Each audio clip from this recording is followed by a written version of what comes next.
Myself, Dr. P.K. Verma, all the students of biology and the teachers are most welcome in this session of molecular biology. In earlier session, I have discussed structure of DNA, replication of DNA, concept of gene and operon, as well as transcription, along with different types of functional RNA, the messenger RNA, transfer RNA, and ribosomal RNA. In this session, I am going to discuss translation of messenger RNA.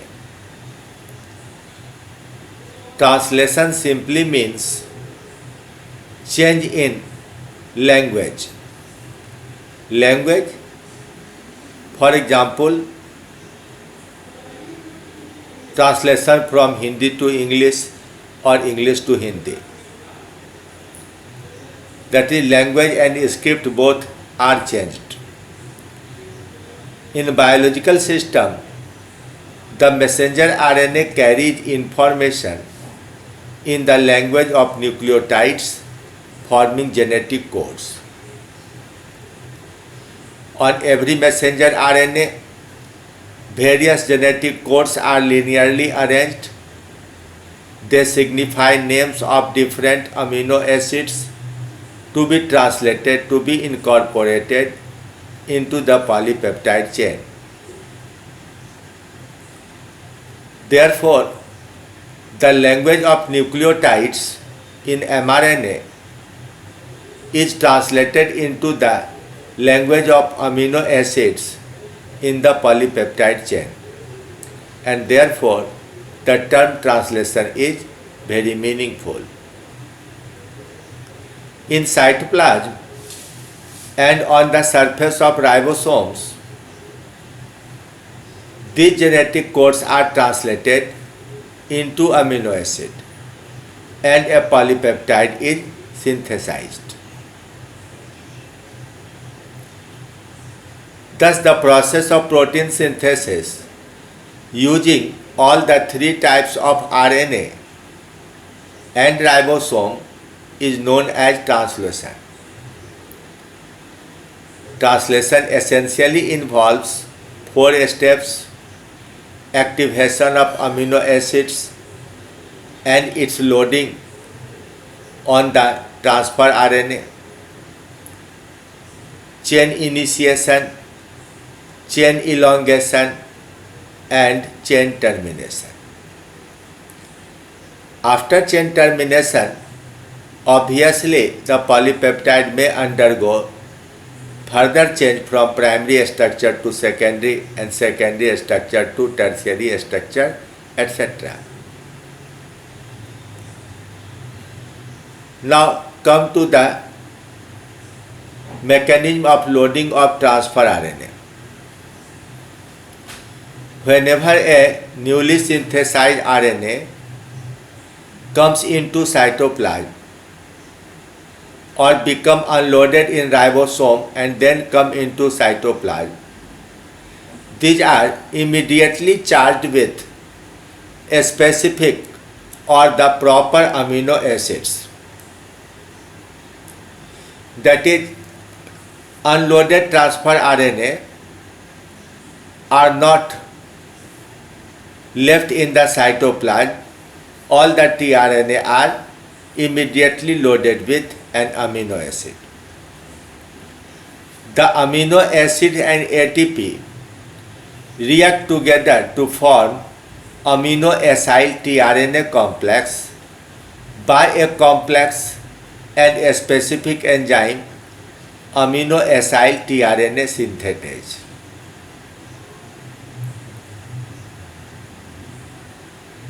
There are at least 3 binding sites in this complex enzyme. One is for its binding to the D loop of transfer RNA, another for reading the anticodon, and the third to identify the proper activated amino acid. That means the enzyme has to read anticodon of the transfer RNA and then select an amino acid to be attached at the 3' terminal of the transfer RNA. For this process, that is loading of amino acid to 3' terminal of transfer RNA, adenosine triphosphate provides energy equivalent to 2 ATP. Why 2 ATP? Because ATP breaks into ADP and pyrophosphate. The tRNA binds to enzyme and the amino acid is transferred to its 3' terminal where an ester bond is formed. In this reaction, energy equivalent to 2 ATP is used and the same energy is transferred to a acyl bond and then to the ester bond or peptide bond of loaded transfer RNA. These are the steps: amino acid plus ATP, amino acyl AMP complex is formed, pyrophosphate is released. Now the amino acyl AMP complex reacts with transfer RNA and amino acyl tRNA is formed. Loading of tRNA is very specific reaction as the enzyme amino acyl tRNA synthetase has to select the proper amino acid for tRNA with a specific anticodon. As there are 20 types of amino acids, at least 20 types of this enzyme must be present for perfect reading of the anticodon and attachment of amino acid. This is the structure, two-dimensional structure of a transfer RNA.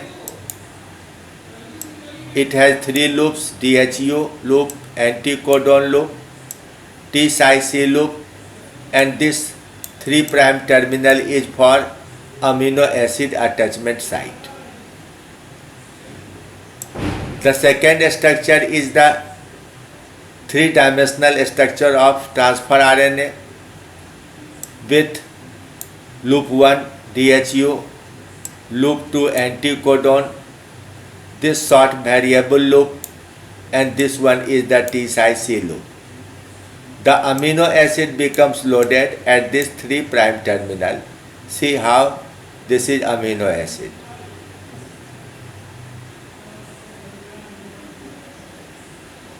Now all the amino acids are loaded by various transfer RNA molecules.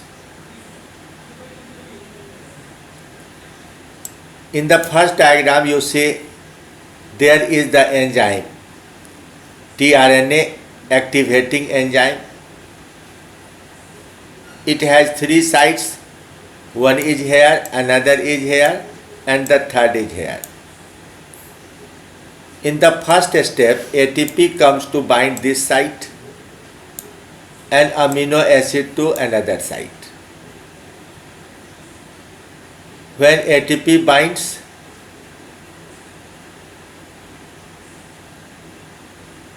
a pyrophosphate is released. Here is the 2 molecules of phosphate attached together forming pyrophosphoric acid. Now the third phosphate of AMP binds the sugar, binds the amino acid. So it is amino acid AMP complex. Now a transfer RNA joins this active site and the amino acid is transferred to its 3' terminal. AMP becomes free. This one is the loaded or charged transfer RNA. Now come to the second step called chain initiation. The mRNA coming into cytoplasm become attached to a smaller subunit of ribosome by its leader sequence. In prokaryote, this smaller subunit is 30S and in eukaryote it is 40S. So, in either case, the smaller subunit binds to leader sequence of the messenger RNA. Now the mRNA moves forward, or you can say that the smaller subunit moves backward to reach the first initiation codon AUG.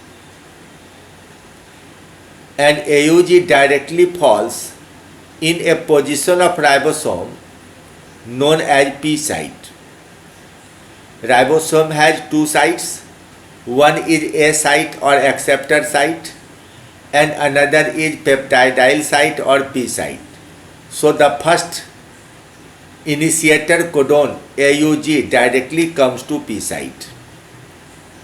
After it comes to P site, the first or initiator transfer RNA carrying the formilated methionine in prokaryote and normal methionine in eukaryote comes to bind this initiator codon AUG. Formyl methionine may be translated as first initiator amino acid in chloroplast and mitochondrial ribosome also. After formation of a complex of a smaller subunit messenger RNA, initiator tRNA carrying methionine or formyl methionine, this complex moves to find the larger subunit. In prokaryotes, the larger subunit is suspended in cytoplasm, but in eukaryote, the larger subunit is attached to the surface of endoplasmic reticulum. This process of initiation is controlled by initiation factor and a low concentration of magnesium in between 0.001 mole to 0.02 mole. Now for the activity of initiation, the initiation factor also need a molecule of GTP. And therefore, for attachment of the formyl methionine as the first amino acid, total 3 ATP is used, 2 in its loading and 1 for the initiation factor. When this complex binds to the larger subunit of ribosome, then the second step of chain elongation will start. This is just a list of initiation factors used in bacteria, archaea and eukarya. In bacteria, three initiation factors IF1, IF2 and IF3 are used. In archaea, 6 initiation factors IF1, IF1A, IF2, IF5A, IF5B and IF6 are used. Similarly, in eukarya, IF1, IF1A, IF2, IF5A, IF5B and IF6 are used.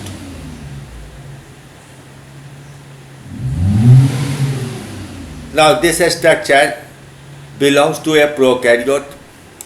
Here is the smaller subunit 30S.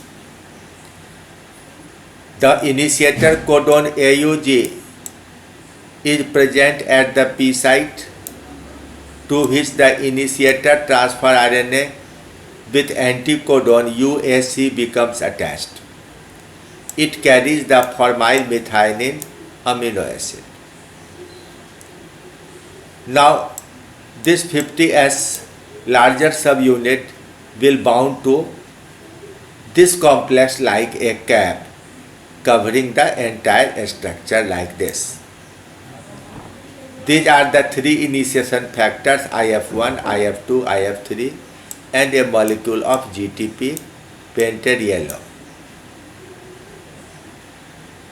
In eukaryotes, also the initiator codon is AUG. So the initiation factors find this position, bind here. They also contain initiator transfer RNA, but the amino acid is normal methionine. After formation of this complex, the larger subunit binds and the machinery of translation protein synthesis is completed. The same structure in bacteria, 40S,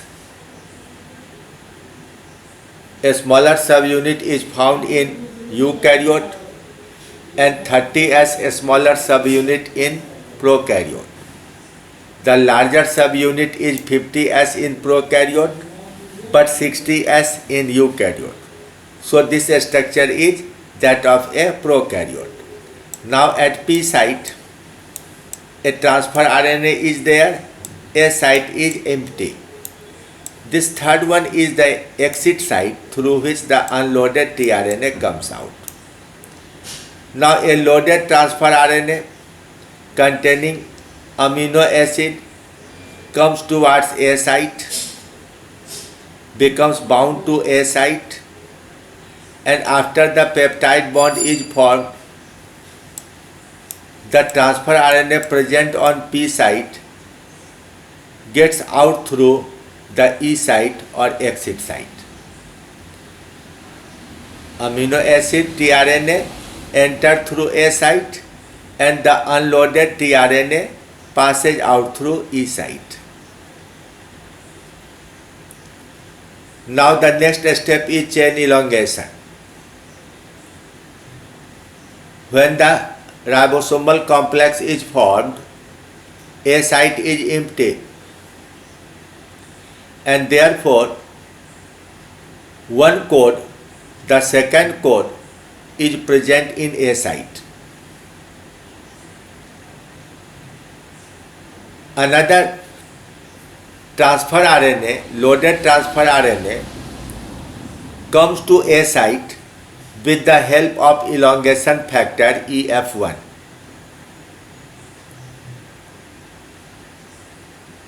Therefore, two transfer RNA are present in the ribosome, one at A site and another at P site.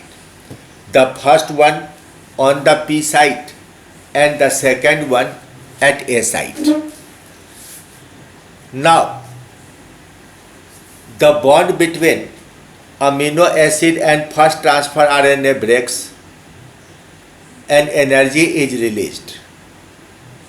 Using this energy, a peptide bond is formed with second amino acid. This reaction is controlled by peptide transferase enzyme. It breaks the acyl bond of first amino acid with initiator tRNA, and using the energy released by hydrolysis of this bond, a peptide bond is formed with second amino acid. Now mRNA tRNA dipeptide complex moves from one codon forward from the A site to the P site, and the initiator transfer RNA is expelled out. This movement is controlled by elongation factor EF2. That is, EF2 translocates transfer RNA bearing 2 amino acids dipeptide from A site to P site.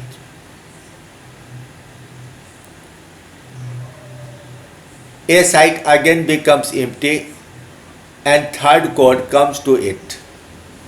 Therefore, the elongation factor can bring third loaded transfer RNA to A site. Now this process continues and all meaningful codons are translated into polypeptide.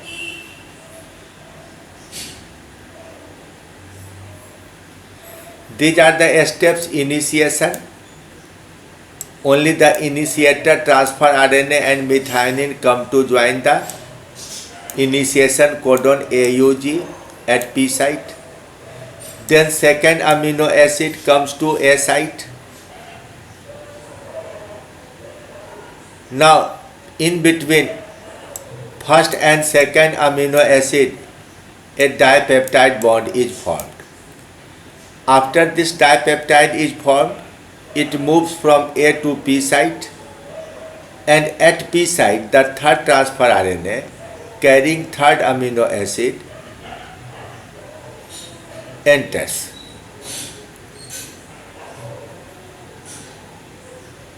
This is the reaction.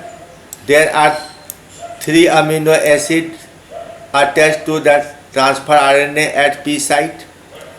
Fourth transfer RNA comes here and the fourth amino acid is here. So after tripeptide, a tetrapeptide is formed. This tetrapeptide bearing transfer RNA comes from A site to P site. A becomes empty. Again the fifth transfer RNA will come to A site. The process goes on till all the meaningful codons are translated. For the activity of elongation factor, also a molecule of GTP is used that breaks into GDP. There are 2 elongation factors, EF1 and EF2, and both require 1 GTP. Therefore, in one step, that is formation of peptide bond and movement of the transfer RNA bearing dipeptide or tripeptide from A site to P site needs total 2 ATP. Therefore, 3 ATPs are used in the first amino acid and 4 ATPs are used by second and all other amino acids to be incorporated in the polypeptide chain. Now come to the fourth and last point, chain termination. At the end of mRNA, termination codons UAA, UAG or UGA are present. Either one can come into A site. Now there are 2 termination factors, R1 and R2. R1 recognizes UAA and UAG. R2 recognizes UAA and UGA.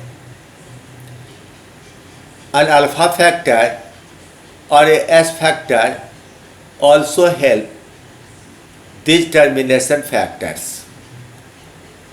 Once the termination factors become operative, the last transfer RNA and polypeptide are released. In this diagram, this is polypeptide and this one is the transfer RNA. And after that, the 2 subunits of ribosome become free and therefore messenger RNA separate. Now these steps have been shown very interestingly and perfectly in this video produced by the Education Department of United States in the Dakota University. I am using this video without taking their permission in the good faith that it is a non-commercial presentation of an educational matter. So I can only pay the thankfulness to the US Department and Dakota University. See the video.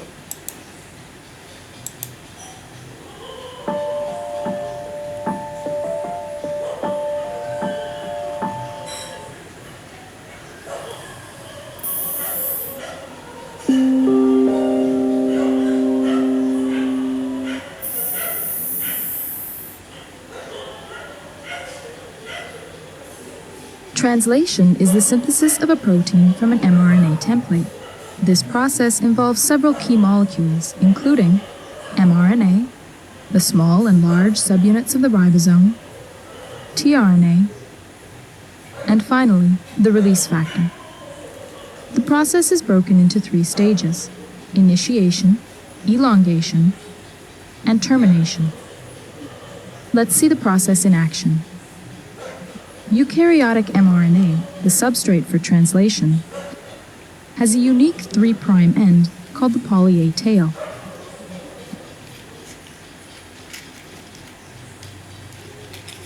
mRNA also contains codons that will encode for specific amino acids. A methylated cap is found at the 5' end.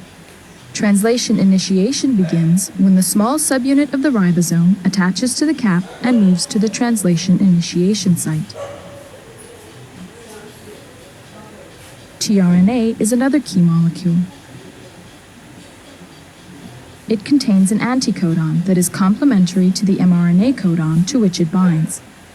The first mRNA codon is typically AUG. Attached to the end of the tRNA is the corresponding amino acid. Methionine corresponds to the AUG codon. The large subunit of the ribosome now binds to create the peptidyl, or P site, and the aminoacyl, or A site. The first tRNA occupies the P site. The second tRNA enters the A site and is complementary to the second mRNA codon. The methionine is then transferred to the A site amino acid, the first tRNA exits, the ribosome moves along the mRNA, and the next tRNA enters.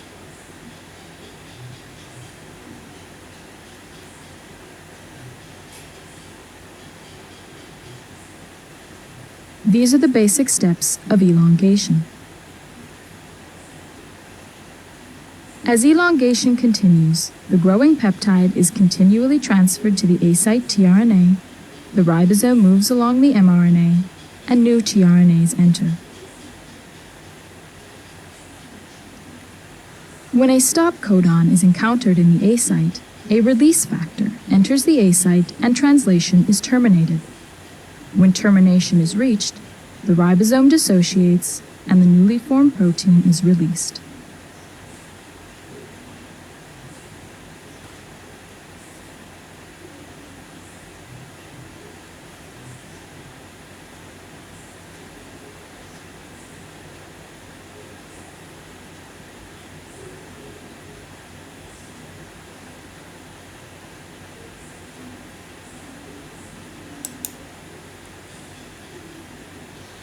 So after viewing this video and the entire presentation of translation, I think that every point will be clear to you.